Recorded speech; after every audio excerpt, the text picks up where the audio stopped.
नमस्ते दोस्तों, स्वागत है आपका एनसीआर कंपटीशन स्टडीज़ में। मैं हूं साक्षी शर्मा और आज का हमारा टॉपिक है मैथ्स का area and perimeter of plane figures, यानी कि समतल आकृतियों का परिमाप और क्षेत्रफल भाग 1। आइए तो शुरू करते हैं। आइए शुरू करें।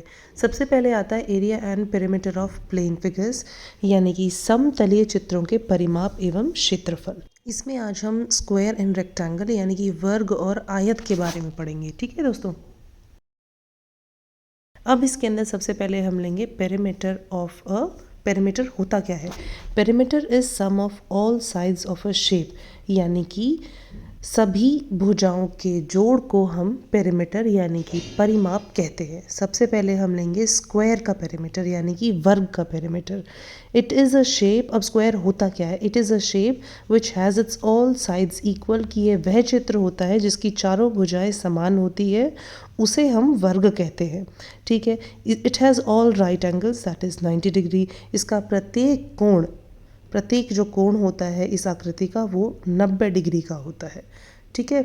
ये बहुत ही इम्पॉर्टेंट एक तरीका है जानने का कि स्क्वायर की फिगर क्या है। अगर उसके सभी भुजाएं बराबर हैं और अगर उसके सभी कोण 90 डिग्री के हैं तो दोस्तों वह जो फिगर है, वह जो आकृति है आपकी, वह एक स्क्वायर यानी कि वर्ग की है। यानी कि a square has all sides equal and all the angles of a square are right angle, that is 90 degree angles। अब इसका परिमाप यानी कि पेरीमीटर क्या होता है? ठीक है।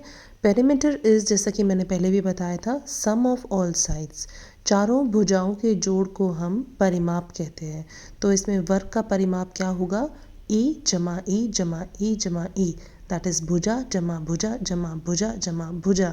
यानी कि हम इसको 4 गुणा में भुजा भी लिख सकते हैं, यानी कि 4 मल्टीप्लाई बाय ए, यानी कि साइड्स ऐसे भी लिख सकते हैं 4a। ठीक है। अब क्षेत्रफल किसे कहते हैं? क्षेत्रफल का मतलब a मल्टीप्लाई बाय a, यानी कि भुजा गुणा भुजा। तो भुजा स्क्वायर यानी कि a स्क्वायर जो होता है, यह होता है सूत्र क्षेत्रफल का वर्ग के। ठीक है दोस्तों। अब अगला आता है डायगनल किसे कहते हैं। डायगनल मतलब विकर्ण किसे कहते हैं। देखिए दोस्तों, विकर्ण कहते हैं अगर हम एक वर्ग को एक छोर से दूसरे छोर पर टच करें, बीच में से अगर उसको हम काटें तो 2 त्रिभुज की हमारे पास आकृति आती है। तो जो आकृति जो लाइन बीच में काटती है उसे हम डायगनल कहते हैं, यानी कि डी कहते हैं। और उसका सूत्र होता है, उसका फॉर्मूला होता है D is equals to under root of side A. Okay. विकर्ण का फॉर्मूला सूत्र क्या हो गया? अंडर रूट 2 मल्टीप्लाई बाय भुजा। यदि, और हाँ याद रखिए, अगर वर्ग का विकर्ण दे दिया जाए तो जो क्षेत्रफल का जो सूत्र होगा वो होगा विकर्ण स्क्वायर डिवाइडेड बाय 2। यानी कि if diagonal of a square is provided then area of square would be equals to D square upon 2। ठीक है। ये जनरली क्वेश्चंस में बहुत पूछा जाता है। किस तरीके से क्वेश्चन पूछे जाते हैं वो मैं आपको बताती हूँ। अब या तो आपको इसमें क्वेश्चन आएगा एरिया निकालने का, या एक साइड निकालने का, या डायगोनल निकालने का। अब देखिए, पहला क्वेश्चन मैं आपके सामने एज एन एग्जांपल देती हूँ जो कि एग्जाम में ज़रूर आता ही है। Like what is the area of square whose side length is 7 centimetre? A 54 centimetre square, B 49 centimetre square, C 83 centimetre square, या डी 14 सेंटीमीटर स्क्वायर। ठीक है। अब हमें एक भुजा यानी कि साइड की वैल्यू दी गई है 7 सेंटीमीटर। तो मैंने आपको एरिया का, क्षेत्रफल का क्या सूत्र बताया था? ए मल्टीप्लाई बाय ए, यानी कि भुजा गुणा भुजा। तो हम इसकी भुजा का क्या माप लेंगे? 7 multiply by 7 is 49 centimetre square. B इसका आंसर था। अगला क्वेश्चन किस प्रकार का आएगा वो देखिए। What is the perimeter of square whose side length is 9 centimetre, यानी कि परिमाप पूछा गया है इसके अंदर। इसके 4 विकल्प क्या हैं? 42 सेंटीमीटर, 36 सेंटीमीटर, 62 सेंटीमीटर, या फिर 18 सेंटीमीटर। ठीक है। अब पेरीमीटर यानी कि परिमाप का मैंने आपको क्या सूत्र बताया था? पेरीमीटर का सूत्र होता है सभी भुजाओं का जोड़, यानी कि sum of all sides is called a perimeter. यानी कि A plus A plus A plus A is equals to 4 multiply by भुजा। इसको हम 4 मल्टीप्लाई बाय 9 करेंगे तो 36 सेंटीमीटर हमारा आंसर आ जाएगा। बी इसका आंसर है। ठीक है। अब अगला जो प्रश्न हम देखेंगे वो देखेंगे, find the length of a square यानी कि वर्ग if area is 121 centimetre square. Okay, क्षेत्रफल हमें दिया हुआ है, हमें एक भुजा का माप बताना है। जो ऑप्शंस हमें दिए हुए हैं वो है 7 सेंटीमीटर, 21 सेंटीमीटर, 11 सेंटीमीटर या नन ऑफ दीज। अब भुजा, वर्ग और क्षेत्रफल तीन चीज़ें हैं। एरिया दिया हुआ, एरिया का सूत्र होता है ए स्क्वायर यानी कि भुजा स्क्वायर। तो हमें क्या दिया हुआ है, हम एरिया दिया हुआ है हमें 121 सेंटीमीटर। ठीक है, 121 is equals to A square डालेंगे, A is equals to root of 121 यानी कि 11 सेंटीमीटर आपका आंसर आ गया। अगला प्रश्न आता है what is the area of a square if diagonal is 6 centimetre.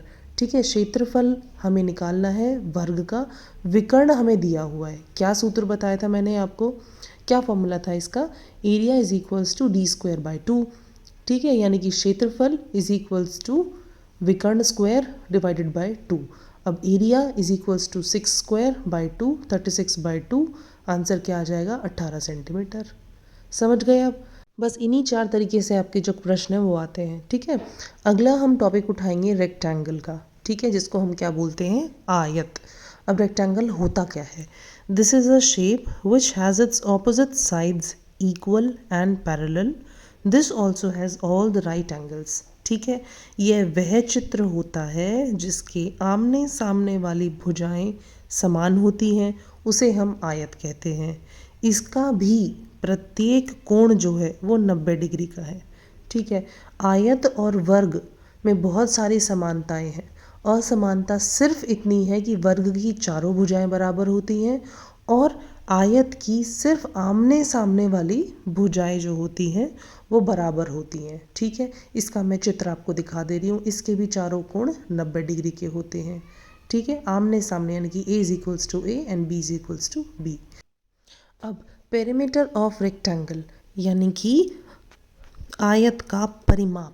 आयत का परिमाप कैसे निकालेंगे हम, वही चारों भुजाओं का जोड़ यानी कि length plus breadth plus length plus breadth यानी कि 2 length plus 2 breadth is equals to 2 length plus breadth को ब्रैकेट में डाल देंगे। तो परिमाप इज इक्वल्स टू लंबाई प्लस चौड़ाई प्लस लंबाई प्लस चौड़ाई, 2 ब्रैकेट में लंबाई प्लस चौड़ाई, ये इसका सूत्र हो गया। अब एरिया का सूत्र क्या है, लेंथ इनटू ब्रेथ यानी कि लंबाई गुणा चौड़ाई, इसका क्षेत्रफल का हो गया।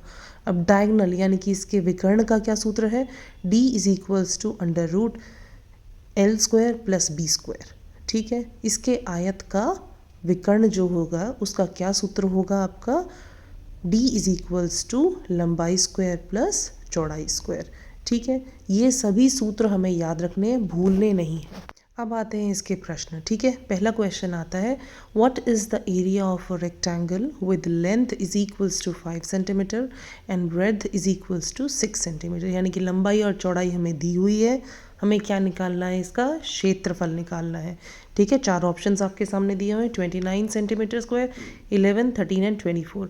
अब क्षेत्रफल आयत इज इक्वल्स टू लंबाई गुणा चौड़ाई, area of rectangle is equals to length into breadth, 5 into 6, 30 centimetre square आपका आंसर आ गया है। अब अगला प्रश्न आता है what is the diagonal of a rectangle of sides 8 centimetre of sides 9 centimetre and 8 centimetre.